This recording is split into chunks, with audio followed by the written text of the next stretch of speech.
உங்கள் கனவில் சிவலிங்கம் வந்தால் என்ன நடக்கும்? உலகை ஆளும் ஈசனே, எம் துயர் தீர்க்கும் மகேசனே, ஓம் நம சிவாய. வணக்கம் சொந்தங்களே. இன்றைக்கு நாம பார்க்க போற விஷயம் சாதாரணமானது இல்லை. இது ஒரு மனிதனுடைய வாழ்க்கையையே தலைகீழாக மாற்றக்கூடிய ஒரு ஆன்மீக ரகசியம். உங்களுடைய வாழ்க்கையில தீர்க்கவே முடியாத கஷ்டம் இருக்கா? கடன் தொல்லை கழுத்த நெரிக்குதா? இல்ல, எவ்வளவு முயற்சி பண்ணாலும் மன நிம்மதியே இல்லையா? திடீர்னு ஒரு நாள் ராத்திரி உங்க கனவுல சிவபெருமான் ஒரு சிவலிங்க வடிவத்துல வராருன்னு வச்சுப்போம். அப்படி வந்தா அதுக்கு என்ன அர்த்தம்னு உங்களுக்கு தெரியுமா? சாதாரணமா நாம காண்ற கனவுக்கும் சிவலிங்கம் வர்ற கனவுக்கும் மலை அளவு வித்தியாசம் இருக்கு. சிவலிங்கம் கனவுல வந்தா அது உங்க வாழ்க்கையில நடக்க போற மிகப்பெரிய மாற்றத்துக்கான ஒரு முன்னெச்சரிக்கை மணி. அது நல்லதா இல்ல சோதனையா? அததான் இந்த தொகுப்பில மிக தெளிவாக பார்க்க போறோம். இந்த தெய்வீகமான தகவலை நாம பார்க்கறதுக்கு முன்னாடி, இது உங்கள் நிலவின் குரல்.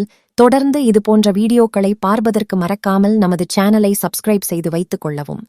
நீங்கள் சிவன் பக்தர் என்றால் மறக்காமல் ஓம் நம சிவாய என்று காமெண்ட் செய்யவும். இப்பொழுது வீடியோக்குள்ளே போகலாம். சிவபெருமான் மேல உங்களுக்கு உண்மையான பக்தி இருந்தா இப்பவே இந்த வீடியோவுக்கு ஒரு விருப்பம், அதாவது லைக் தெரிவியுங்க.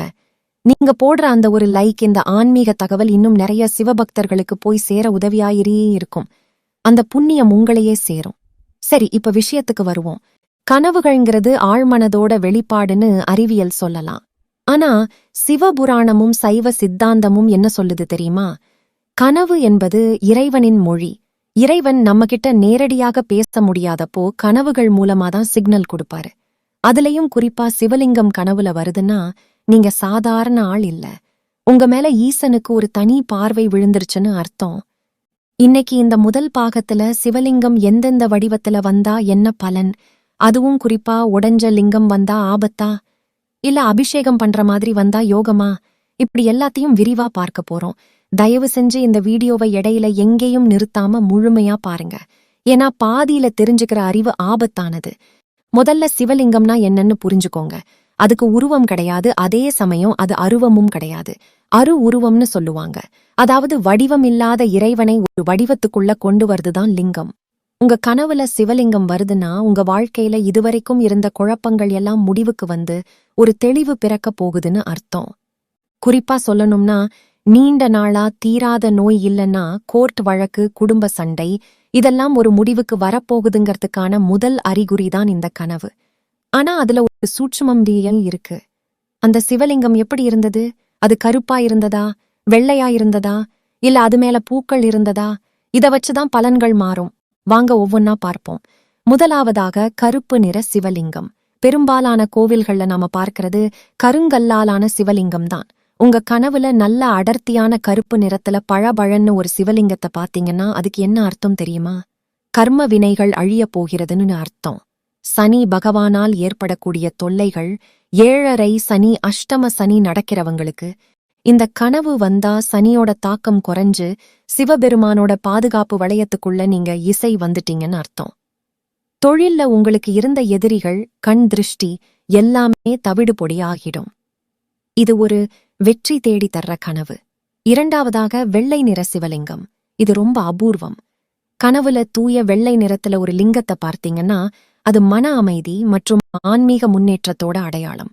உங்க வீட்ல நிம்மதியே இல்ல, எப்ப பார்த்தாலும் சண்டை சச்சரவுன்னு இருக்கிறப்போ இந்த கனவு வந்தா இனிமே உங்க குடும்பத்துல அமைதி நிலவும். குறிப்பா குழந்தை பாக்கியம் இல்லாத தம்பதிகளுக்கு வெள்ளை சிவலிங்கம் கனவுல வந்தா சீக்கிரமே வீட்ல தொட்டிலாடும்னு சொல்லுவாங்க. மூன்றாவதாக ஸ்படிகலிங்கம். கண்ணாடி மாதிரி ஜொலிக்கிற ஸ்படிகலிங்கம் கனவுல வந்தா அது ஞானத்தோட அடையாளம். படிக்கிற பசங்களுக்கோ இல்லனா புதுசா தொழில் கத்துக்கிறவங்களுக்கோ இந்த கனவு வந்தா அவங்க புத்தி கூர்மையாகும், எடுத்த காரியத்துல ஜெயம் உண்டாகும். நிறத்தை விட முக்கியமானது அந்த லிங்கம் எந்த நிலையில இருந்ததுங்கிறது தான். இதுலதான் நிறைய பேர் பயப்படுறாங்க. முதல் நிலை என்னவென்றால் பூஜை நடப்பது போல கனவு. நீங்களே சிவலிங்கத்துக்கு பால் அபிஷேகம் பண்றீங்க, இல்லனா பூ போட்டு பூஜை பண்றீங்க. இப்படி கனவு வந்தா என்ன அர்த்தம்? உங்களுடைய வேண்டுதல் இறைவனிடம் போய் சேர்ந்து விட்டதுன்னு அர்த்தம். நீங்க ரொம்ப நாளா மனசுக்குள்ள ஒரு ஆசைய வச்சுக்கிட்டு கடவுளே இது நடக்குமான்னு இயங்கிக்கிட்டு இருந்தீங்கன்னா அந்த காரியம் வெற்றிகரமா முடிய போகுது. குறிப்பா பால் அபிஷேகம் பண்ற மாதிரி கனவு வந்தா பணப்புழக்கம் அதிகரிக்கும், செல்வம் சேரும்.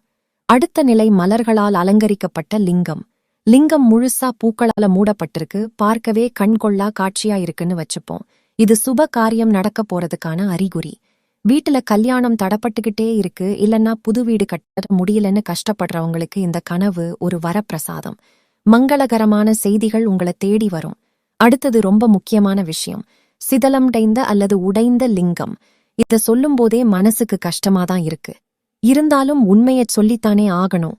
உங்க கனவுல ஒரு பழைய கோவில்ல பராமரிப்பு இல்லாம உடைஞ்ச நிலையில அல்லது விரிசல் விட்ட சிவலிங்கத்தை பார்த்தீங்கன்னா அது ஒரு எச்சரிக்கை மணி. உங்க குலதெய்வ வழிபாட்டில ஏதோ குறை இருக்கு, இல்லன்னா நீங்க நேர்ந்துகிட்ட வேண்டுதலை நிறைவேத்தாம மறந்துட்டீங்கன்னு அர்த்தம். இது வரப்போற கஷ்டத்தை முன்கூட்டியே காட்டக்கூடிய ஒரு அறிகுறி. இப்படி கனவு வந்தா பயப்பட வேண்டாம், ஆனா அலட்சியமா இருக்காதீங்க. உடனே உங்க குலதெய்வ கோவிலுக்கோ இல்லனா பக்கத்துல இருக்கிற சிவன் கோவிலுக்கோ போய் ஒரு நல்லெண்ணெய் தீபம் ஏத்தி மன்னிப்பு கேளுங்க. தெரியாம செஞ்ச பிழைய பொறுத்துக்கோ ஈசனேன்னு மனமுருகி வேண்டுங்க. 4வது, சிவலிங்கத்தை சுற்றி பாம்பு இருப்பது. நிறைய பேருக்கு கனவுல பாம்பு வரும். சிவலிங்கத்து மேல பாம்பு படம் எடுத்து ஆடுற மாதிரி கனவு வந்தா பயப்படாதீங்க. இது குண்டலினி சக்தி எழுச்சி பெறறதுக்கான அடையாளம். உங்களுக்குள்ள இருக்கிற பயம் விலகி ஒரு பெரிய தைரியம் பிறக்கும். ஆனா அந்த பாம்பு உங்களை கடிக்கிற மாதிரி வந்தா, அதுவும் சிவலிங்கம் பக்கத்துல இருக்கும்போது அப்படி வந்தா அது உங்க உடல்நிலைய குறிக்கிற எச்சரிக்கை. ஆரோக்கியத்துல கவனம் செலுத்தணும். அடுத்ததா கனவு வந்த நேரம் பத்தி பார்ப்போம். கனவுல என்ன வந்ததுங்கிறத விட எப்ப வந்ததுங்கிறது ரொம்ப முக்கியம். அதிகாலை 3 மணி முதல் 5 மணி வரை, அதாவது பிரம்ம முகூர்த்தத்துல சிவலிங்கம் கனவுல வந்தா அது கனவு இல்ல வாக்கு, அதாவது அது அப்படியே பலிக்கும். அது ஒரு தெய்வீக உத்தரவு. நடுராத்திரி 12 மணி முதல் 3 மணி வரை வர கனவுகள் பலிக்க கொஞ்சம் நாள் ஆகும். ஒரு 3 மாசத்திலிருந்து 6 மாசத்துக்குள்ள அதுக்கான பலன் கிடைக்கும்.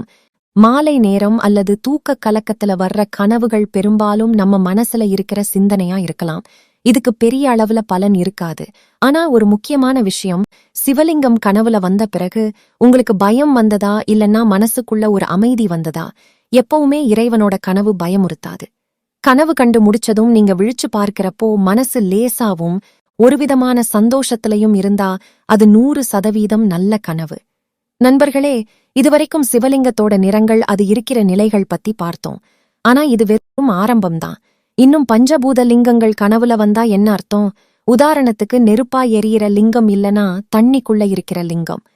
இதெல்லாம் கனவுல வந்தா என்ன பலன்னு தெரியுமா? சிவபெருமான் பஞ்சபூதங்களுக்கும் தலைவன் நிலம், நீர், நெருப்பு, காற்று, ஆகாயம், இந்த 5 வடிவத்திலையும் ஈசன் இருக்கார். உங்க கனவுல வர்ற லிங்கம் இந்த 5ல எதை குறிக்குதுன்னு பார்ப்போம். முதலாவதாக மண் லிங்கம். கனவுல நீங்க ஆத்து மணல்லையோ இல்லனா புற்று மணலையோ செஞ்ச லிங்கத்தை பாக்குறீங்க. இது எதை குறிக்குது? நிலம் மற்றும் சொத்து சம்பந்தப்பட்ட விஷயத்த குறிக்குது. சொந்த வீடு கட்டணும்னு நினைக்கிறவங்களுக்கு இது ஒரு பச்சை கொடி. பூமாதேவியோட ஆசீர்வாதம் உங்களுக்கு கிடைச்சிருக்கு. விவசாயம் பண்றவங்களுக்கு விளைச்சல் பெருகும். 2வதாக நீர்லிங்கம். ஒரு லிங்கம் தண்ணிக்குள்ள மூழ்கி இருக்கு இல்லனா லிங்கத்திலிருந்து தண்ணி ஊற்றா வருதுன்னு கனவு கண்டா அது உணர்ச்சிகளை குறிக்குது. உங்க மனக்கவலைகள், கண்ணீர் எல்லாம் அந்த தண்ணியோட போயிடும்.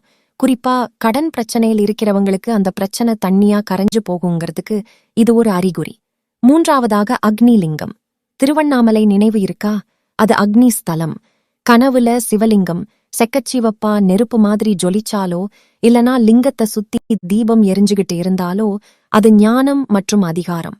உத்தியோகத்துல பதவி உயர்வு, அரசியல் செல்வாக்கு, 4 பேர் மதிக்கிற நிலைமை வரும். ஆனா அதே சமயம் உங்க கோபத்தை குறைச்சுக்கணும்னு ஈசன் சொல்றாரு. ஏன்னா அக்னி ஆக்கவும் செய்யும், அழிக்கவும் செய்யும். இப்படி ஒவ்வொரு லிங்கமும் ஒவ்வொரு விதமான செய்தியை நமக்கு சொல்லுது. இப்போ உங்களுக்கு ஒரு கேள்வி வரலாம். சரிங்க, என் கனவுல சிவலிங்கம் வந்துருச்சு, அது நல்ல கனவுதான். இப்போ நான் அடுத்து என்ன செய்யணும்? சும்மா விட்டுடலாமா இல்ல கோவிலுக்கு போகணுமா? கண்டிப்பா சும்மா விடக்கூடாது. தெய்வமே இறங்கி வந்து ஒரு சிக்னல் கொடுக்கும்போது நாம் அதை சரியா பயன்படுத்திக்கணும். அதை எப்படி முறைப்படி வரவேற்கணும், என்ன பரிகாரம் செஞ்சா அந்த பலன் முழுசா கிடைக்கும்ங்கிறத நாம விரிவா பார்க்க போறோம். சரி, இதுவரைக்கும் சிவலிங்கம் எந்தெந்த வடிவத்துல எந்தெந்த நிறத்துல வந்தா என்ன பலன்னு பார்த்தோம். ஆனா சிவபெருமான் லிங்க வடிவத்துல மட்டும்தான் வருவாரா? நிச்சயம் கிடையாது. அவர் தன்னுடைய வாகனமான நந்தி தேவர் மூலமாகவும் அல்லது அன்னை பார்வதியோடு சேர்ந்தாற்போல் ரிஷப வாகனத்திலேயும் சில சமயங்களில் கையில் திருசூலத்தோடு உக்கிரமாகவும் கூட கனவில் வரலாம். இப்படி ஒவ்வொரு வடிவத்திற்கும் ஒவ்வொரு ஆழமான அர்த்தம் உண்டு. அதைதான் இப்ப நாம வரிசையா பார்க்க போறோம். முதலாவதாக நந்தி தேவர் கனவில் வந்தால் என்ன அர்த்தம் என்று பார்ப்போம். சிவாலயத்திற்குள் நுழையும்போது நாம் முதலில் யாரை பார்க்கிறோம்? நந்தி பகவானைதான். நந்தி தேவர் என்பவரே பொறுமை மற்றும் பக்திக்கு அடையாளம். அவர் எப்போதுமே சிவனை பார்த்தபடியே காத்துக் கொண்டிருப்பார். வேறு எங்கும் திரும்ப மாட்டார். உங்கள் கனவில் நந்தி தேவர் அமைதியாக உட்கார்ந்து கொண்டிருப்பது போலவோ அல்லது உங்களை பார்ப்பது போலவோ வந்தால் அதற்கு காலம் கனிந்துவிட்டது என்று அர்த்தம். நீங்க ரொம்ப நாளா ஒரு விஷயத்துக்காக போராடி கொண்டிருக்கீங்க. பல வருஷமா கோவில் படியேறி இறங்குறீங்க. ஆனால் பலன் கிடைக்கலையேன்னு வருத்தத்துல இருக்கீங்கன்னு வைப்போம். அந்த சமயத்துல நந்தி கனவுல வந்தால் கவலைப்படாதே பக்தா, உன் வேண்டுதலை நான் சிவபெருமானிடம் கொண்டு சேர்த்து விட்டேன். இன்னும் கொஞ்ச நாள்ல உனக்கு விடிவு காலம் பிறக்கும். அதுவரைக்கும் பொறுமையாயிரு என்று நந்தி தேவர் உங்களுக்கு சொல்றாருன்னு அர்த்தம். இது ஒரு நம்பிக்கையான கனவு. ஆனால் அதுவே நந்தி தேவர் கனவில் எழுந்து நிற்பது போலவோ அல்லது ஓடுவது போலவோ வந்தால் அது வேகத்தை குறிக்குது. உங்கள் வாழ்க்கையில் நடக்கப் போகும் மாற்றங்கள் மிக வேகமாக நடக்கும். திடீர்னு ஒரு வேலை கிடைக்கும். திடீர்னு கல்யாணம் நிச்சயிக்கப்படும். எதிர்பார்க்காத அதிர்ஷ்டம் உங்களை தேடி வரும். அடுத்ததாக ரிஷப வாகன தரிசனம். இது ரொம்ப ரொம்ப அரிதான ஒரு கனவு. சிவபெருமானும் அன்னை பார்வதியும் நந்தி வாகனத்தின் மீது அமர்ந்து வருவது போல கனவு கண்டால் நீங்கள் போன ஜென்மத்தில் மிகப்பெரிய புண்ணியம் செய்தவர் அப்படின்ற அர்த்தம். இத ரிஷபாரோட தரிசனம் இடீர் என்று சொல்வார்கள். கணவன் மனைவிக்குள்ள தீர்க்கவே முடியாத சண்டை விவாகரத்து வரைக்கும் போயிருச்சு. இனிமே சேரவே மாட்டோம்னு நினைக்கிற நிலைமையில் இந்த கனவு வந்தால் நிச்சயமாக அங்கே ஒரு அதிசயம் நடக்கும். பிரிந்த குடும்பம் ஒன்று சேரும். கணவன் மனைவிக்குள்ள இருந்த ஈகோ கோபம் எல்லாம் மறைந்து அநியோன்யம் அதிகமாகும்.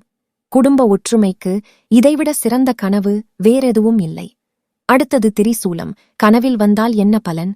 சிவபெருமானின் ஆயுதம் திரிசூலம். அது 3 கூர்மையான முனைகளை கொண்டது. அது இச்சாசக்தி, கிரியாசக்தி, ஞான சக்தி என்று சொல்லப்படும் 3 சக்திகளை குறிக்குது.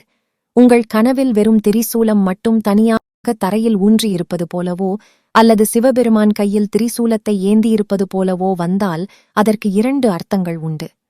முதல் அர்த்தம் பாதுகாப்பு. உங்களுக்கு தெரியாமலேயே உங்களுக்கு நிறைய எதிரிகள் இருக்கலாம். கண் திருஷ்டி இருக்கலாம்.